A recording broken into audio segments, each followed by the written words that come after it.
which is greatly discounted. So culturally, religiously, linguistically, because of the open border, we are very close with India. Nepalese do not need a passport or a visa to travel to India and vice versa. We are close since the time of Lord Ram and Sita, culturally, Hinduism, language, matrimonial ties. A lot of people get married across the border and so forth. But with China, the link is becoming stronger.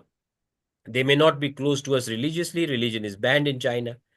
But they are trying to stress on Buddhism factor. Uh, and they are coming very heavily into Lumbini, the birthplace of Gautam Buddha. They are very strong in terms of trade and investment, in terms of tourism. Let me mention a few words about tourism. They are already the second largest component of tourists coming to Nepal. And more Chinese restaurants, Chinese hotels. The WeChat Pay is now allowed in Nepal. So a Chinese tourist can simply bring his mobile phone and with his barcode, he can do all the expenses. He doesn't need to bring uh, currency notes or so forth. So all these, and post-COVID, we need Chinese tourists, because of our economic condition. So I think that gives you the, um, macro view of Nepal-China relations in terms of political, economic, trade, investment, tourism, and so forth. But in the long term, the Chinese have also put all their eggs in one basket, which is the Communist Party. And I think that also puts them at a big risk because Nepal is politically unstable. We have had many governments in the last 19 governments in 19 years. We have had so many prime ministers. Uh, so once you put all your eggs in one basket, it also puts you at risk of being at the disadvantageous position. But for now, when the Communist Party is dominating everything, they are in an advantage because they can say that, we are politically the same, ideologically the same, and therefore we need to unite ideologically. So, Subha, how much time do I have? I have a few more points if you want. Fine. Nischal, also in between, for half a minute, we could not hear what you told about those two airports. Maybe towards the end, if you can just mention the Chinese investments in two Korea. In the two airports. Yeah, that's right. Right. Now, the Kathmandu has only one international airport, the Tribhuvan International Airport, made by the Indian support in the 1950s. And there was a dire need for having another international airport. And Pokhara being a tourist city, uh, the entrepreneurs, business people, and the people of Pokhara have always clamored for a second international airport at Pokhara city. So this one, it was again a Communist Party Prime Minister, Mr. Madhav Nepal, who uh, uh, announced for a tender bid, and obviously the Chinese won that tender back in 2012. So this airport has been constructed. It's a nice, fancy airport in Pokhara, but the problem now is the new policy of the government of India. We are not going to use any power from a dam, from a hydroelectric project constructed by the Chinese or by the Chinese private sector. We are not going to use or land our aircrafts into any airport constructed by China. So this is the new policy of India. There are critics against that policy, but since that policy is being implemented, there are no Indian flights to Pokhara International Airport. Air India, Indigo, Vistara, none of them fly to Pokhara. And therefore, government of Nepal approached other airlines like Qatar Airways, Jazeera Air, Biman, other airlines from the neighboring countries, Sri Lankan Airlines, if they could operate. The problem with Pokhara is that it is a hilly terrain. There are certain aircrafts that cannot land. It is only the Airbus 320 or Airbus 319 that can land. And so it is underutilized airport, but it is under loan. So we have to pay back the loan to the Chinese company. There has been a lot of controversy that why did we construct this white elephant without proper planning? The second airport in Lumbini in Bhairava. Lumbini is the birthplace of Gautam Buddha. It is in the Indo-Nepal border. We constructed it, again, Chinese loan, but there was also ADB loan in that airport. The Chinese construction company completed it on time, handed it over. Now the problem is the Indian Airlines doesn't want to operate. The Indians have another sensitivity towards that airport. It is in the border with Gorakhpur. And Gorakhpur also has an Indian Air Force station parallel to the Bhairava International Airport. So there are security related sensitivities from the Indian side. But our argument is, why didn't you tell us this before? I mean, when the airport was being constructed for last 10 years, why didn't you tell us that this airport is going to be sensitive towards us? So there has been to and forth communication, and obviously the Indians don't want to operate in that airport. There was one flight by Kuwait Airlines once a week, and we operated the Thai Airlines.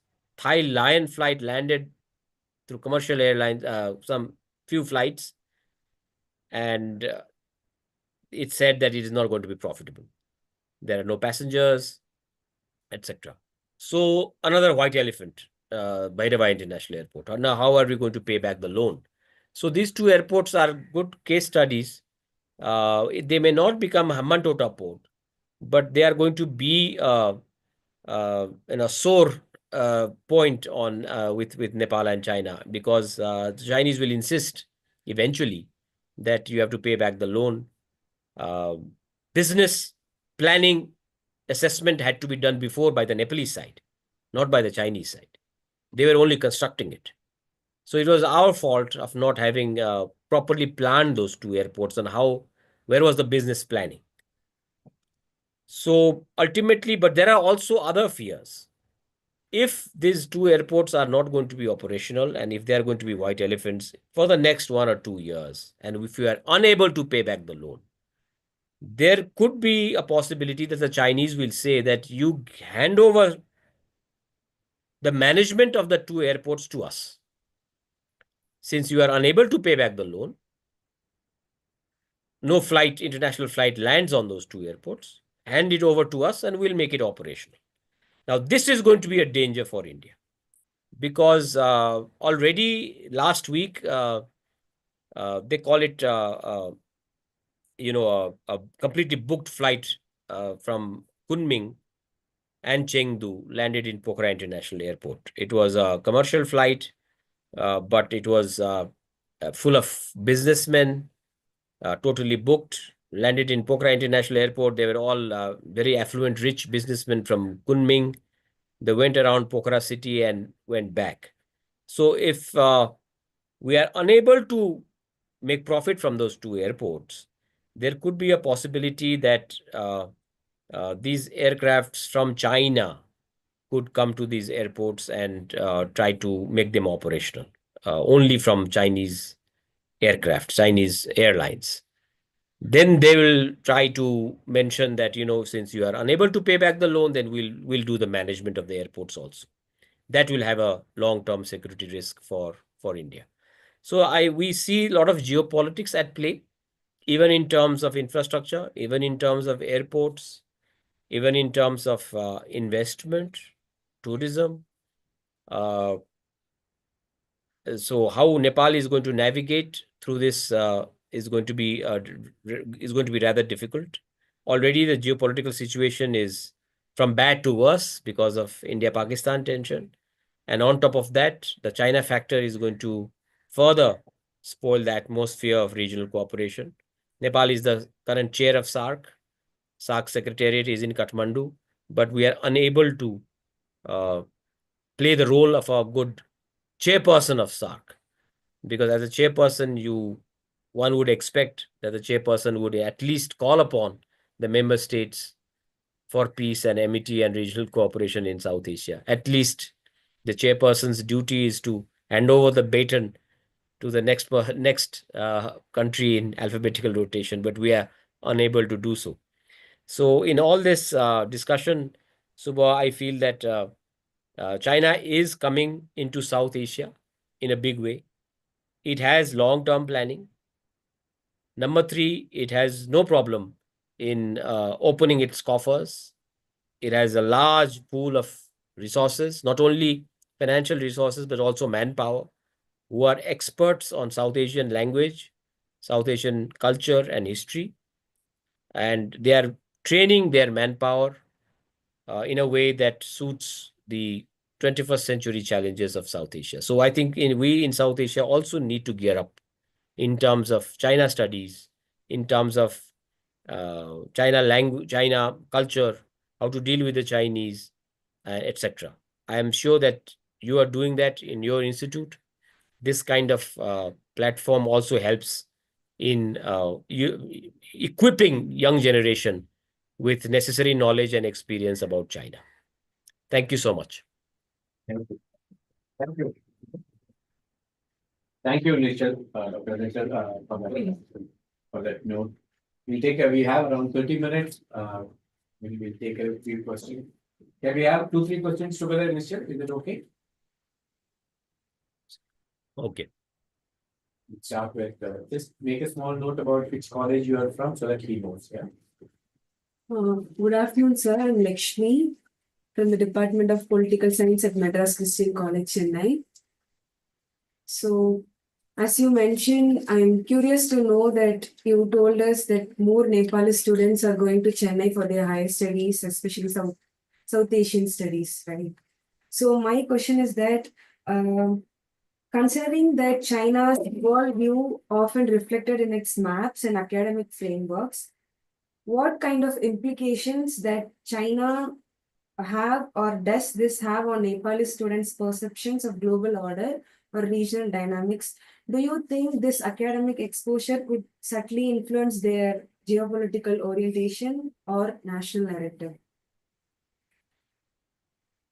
Shall I take together, Subha, or? We have 2 more questions, Richard. Pragya and then in the first round. Good afternoon, sir. I am Pragya Thakur from University of Mysore, Maharajas College.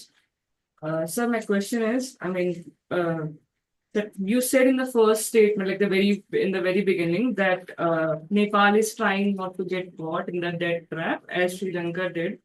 But considering everything like that, students here presented, and also you said, so do you think that Nepal is not already in a debt trap by China, considering the airport situation or the other infrastructure programs as well? And how is it different from Sri Lanka's case? Thank you. Pragya? Good afternoon, sir. My name is Ananya, and I am studying political science in Hyderabad. My question is very similar to Pragya's.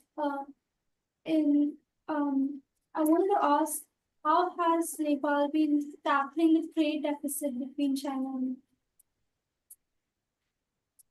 So over to you. We'll come back with the others in the second round. Well, thank you on Lakshmi's question about students. Most of it are scholarships provided by the Chinese embassy. And Nepalese students are very happy to get it because they also get a small per diem, and the entire fee is paid by the Chinese embassy back in China. Cities like Wuhan and Kunming, Chengdu, it could be Beijing. So it is a very attractive uh, package. So I would say that there was a time my grandfather studied in Lucknow University. So my father-in-law studied in Jadavpur, West Bengal. So that generation is fading. The new generation, they prefer to go to Canada, US, Australia. But the other generation, the people are also wanting to go to China for, Mandarin, because they get exposure to the language and they also get scholarships. So this pattern of Chinese foreign policy behavior also we need to understand. The students, after coming back to Nepal, they usually get jobs in companies which have something to do with China. So it's like a Huawei or BYD, the EV car. They are big. ZTE is very big in telecom sector.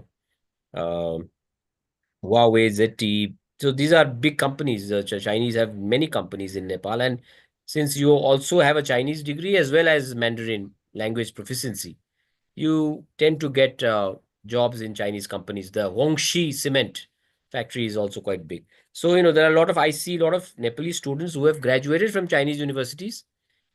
getting a job in Chinese factories or businesses back in Nepal. So I think that is the attraction for Nepalese students to go and study in China.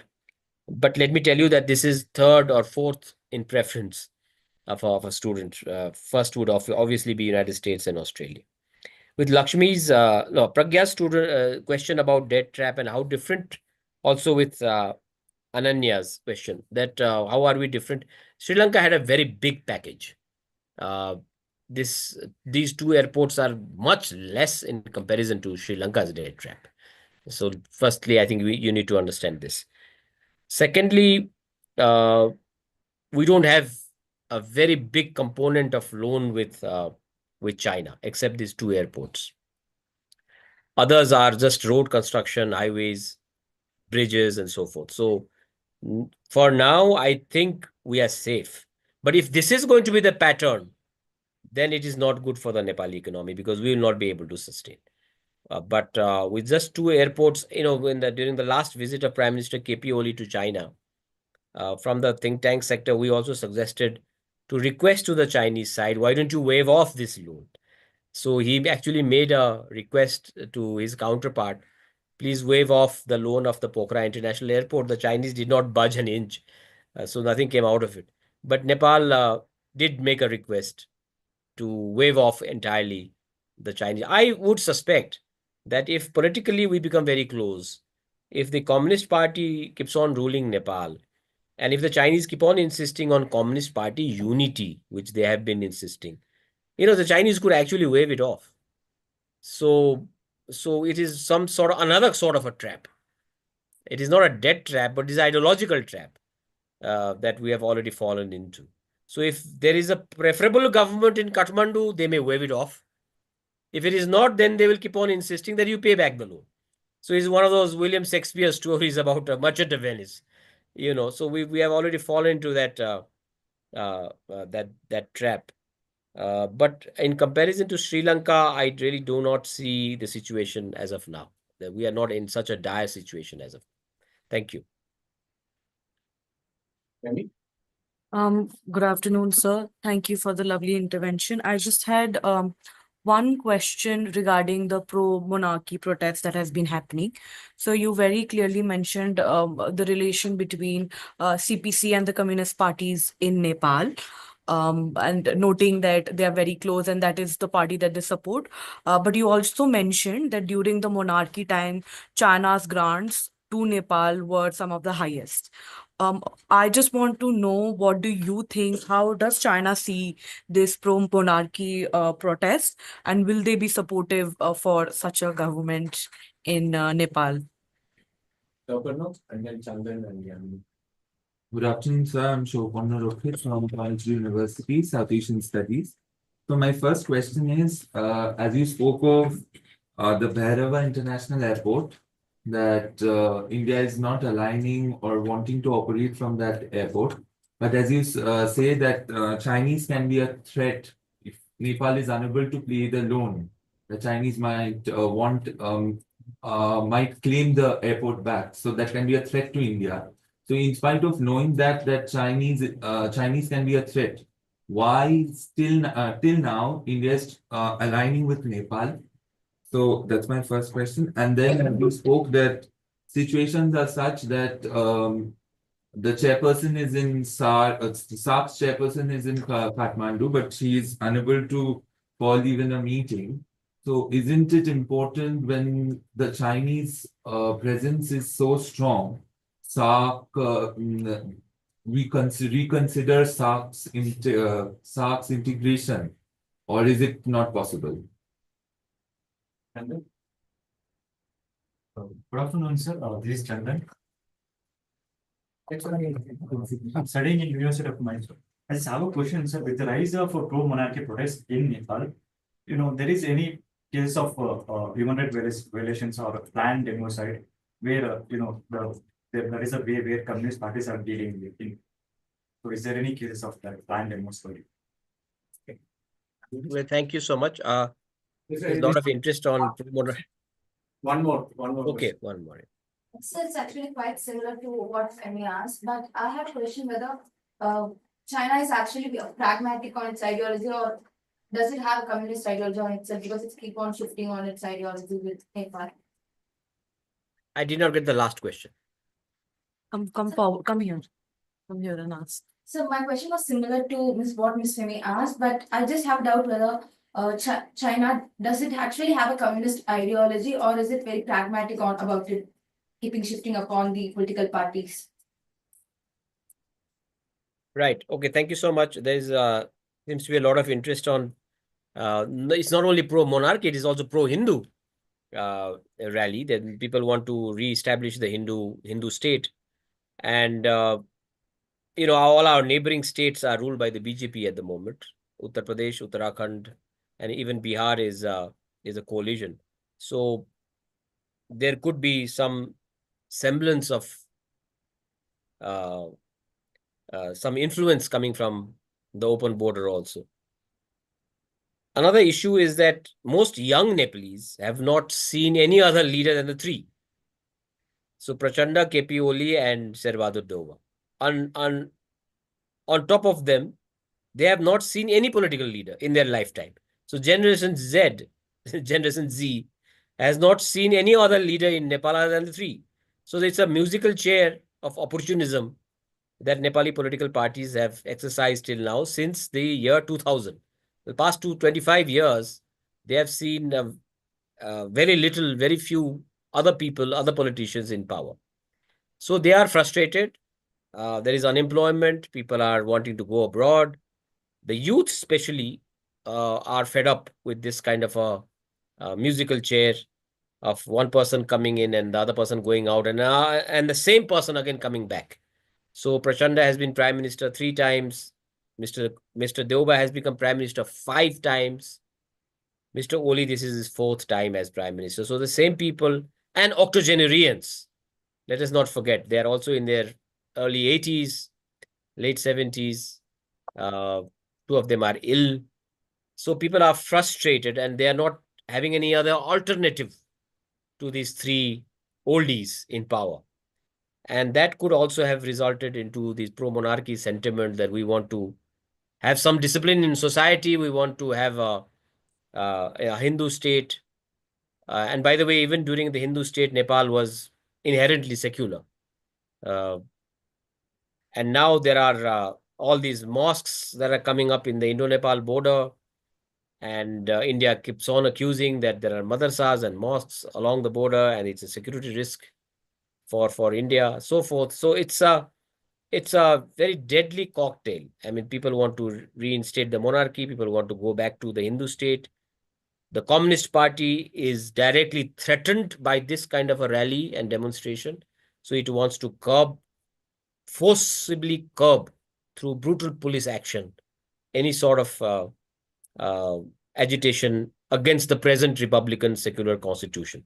So this puts Nepal in a very difficult situation. We have never had a referendum on monarchy. There are people who say that monarchy was unpopular, therefore it was overthrown in 2008. But when was there a referendum?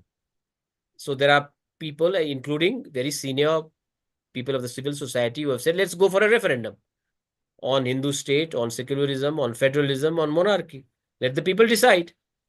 But the communist parties do not want to do that because they fear that we lose. And therefore, the agitation has been continuing from the last 2 months. So this is a very dangerous situation.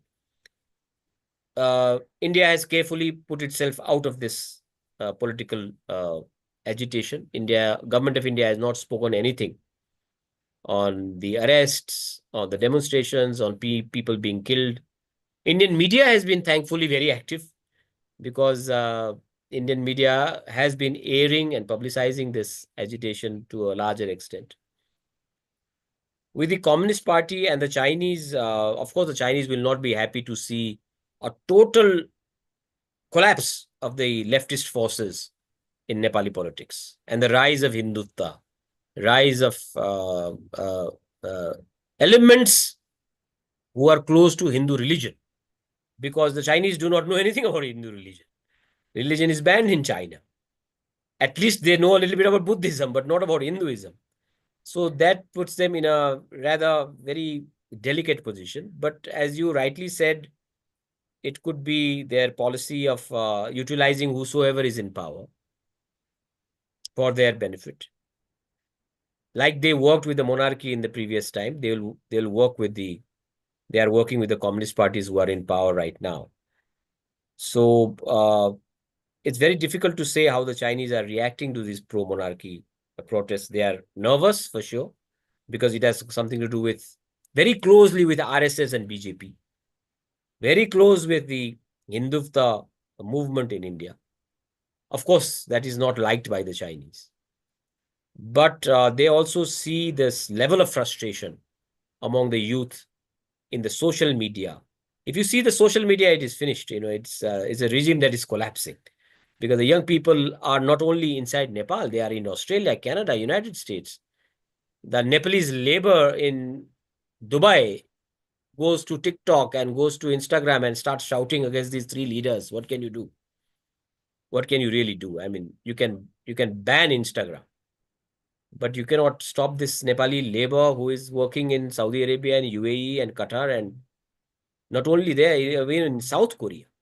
There is a heavy presence of Nepalese workers in South Korea. So they have seen the prosperity and development and progress in those countries, and they want a similar sort of progress in Nepal, which they are not seeing. So this level of frustration is definitely mounting in the society. But will that lead to regime change is difficult to say. There was another question about why India is not using these airports. And I think the assessment in Delhi would be that a time will come when Nepal will have to pay back these loans, and Nepal will not be able to pay back. There will be controversy. The Chinese will themselves be in a very difficult situation when Nepalese start asking that you waive off the loan. And I think that is also an assessment. As we have seen in hydroelectric projects, many Chinese companies have started to give stop construction, since India is not buying the power from these construction sites, hydropower stations. They have started to give away their license. So probably the Indian assessment is that, once India does not buy the power from these hydroelectric power plants, or India does not operate from Chinese constructed airports, then the Chinese companies will naturally, dither away. They will leave and go. That is also a assumption. But I see it in a different light. I think the Chinese have a very long-term planning. I've never heard of a Chinese company going bankrupt. I've never heard of a Chinese businessman going totally bankrupt and fleeing the country. I've never seen it in my life. So they are very good in this long-term planning. And they may have thought of something. If Nepal is unable to pay back that loan, and they must have thought of something. My assumption, I hope I'm wrong, is that they will start asking for the management of those airports. Give us the management, we'll run it for you. That will not be good. That will not be in the interest of India. Thank you so much, Subha. So you said that it wouldn't be in the interest of India, but would it be in the interest of Nepal, considering how you mentioned that a lot of rich businessmen who can be possible future investors will be bringing them to Nepal? Will it be in the interest of Nepal, if not India? Well, of course, it will not be in there. But we'll, as a country that has to pay back the loan, there will be very few options for us, because they are already white elephants. I was in Pokhara International Airport 2 weeks ago. It is a very nice airport, modern, but there was no water in the toilet. So I asked the people there, and they said, no, it's the responsibility of the Chinese to give. I said, so what shall be the option behind it? There are no aircrafts, only domestic aircrafts operate in those airports. Domestic route means the royalty, the fees is not going to be enough to pay back the loan. And therefore, it will be in a loss, and Nepal government will have to take the money out from other sources and give it back to the Chinese. So it is a very difficult situation for the Nepalese finance ministry also. That is why there are a lot of controversies surrounding these two airports. So there are two case studies. One will be on a trap. The Chinese will agree to waive off the loan with preconditions. Second, we will not be able to pay back the loan, and the Chinese will say that you give us the management of the two airports, in which we'll be forced to give them the management. My fear, I did not want to mention about it, but my fear is that even the PLA will start operating with their cargo aircraft. Because if you give the management to the Chinese, they'll, they may do anything with the two airports. So we are going to that eventuality. It will not be in the interest of Nepal for sure. So the best thing is I hear from some businessmen that we are approaching the Bangladeshis, we are approaching Middle Eastern airlines if they can operate. The problem is tourists want to come to Kathmandu first. They want to spend 2 or 3 days in Kathmandu and then go by a domestic flight to Pokhara. Nobody wants to go to Pokhara first. So again, bad planning. It was sheer bad planning. But we'll have to see how they operationalize these two airports. Thank you. Michelle, thank you for spending the post lunch with us. On behalf of the young scholars, I'll request one of them to propose a vote of thanks to you, Mr. Reta, please. Good afternoon, everyone. Dr. Nishalam Pandey, Dr. Bharati Hemant, and Dr. Subhachandran. So I would like to extend on behalf of NIAS and the University of Madras our heartfelt gratitude for having spent your time with us, explaining and giving us a very ground reality of how China's influence is playing out in Nepal. I think it adds greatly to the discussions we've had so far, especially the scholars who are working on Chinese influence in Nepal. And I also like to extend our thanks to all the audience members, the students who have asked questions for their engagement. And I hope we can have more such sessions with us. Thank you so much. Thank you. Thank you so much. Thank you. We will get you here to Mysore in the near future. But before you would come, your books are already here. I have some of your publications here with Dr. Bharati. Dr. Bharati, would you like to invite him? Yeah, why not? So shortly we are going to have one more discussion, sir, workshop with NIAS. And we started our journey since so long. And definitely it's now itself in this platform I am inviting you. And definitely I will send an invitation letter. Please come to Mysore, sir. Thank you so much, ma'am. Thank you. For your informative keynote address. Really, it was very interesting. It is the alarm to the both Nepal and India. In the rising influence of China, it's not a good for. It will be definitely it will be having impact on the South Asian politics and India as well.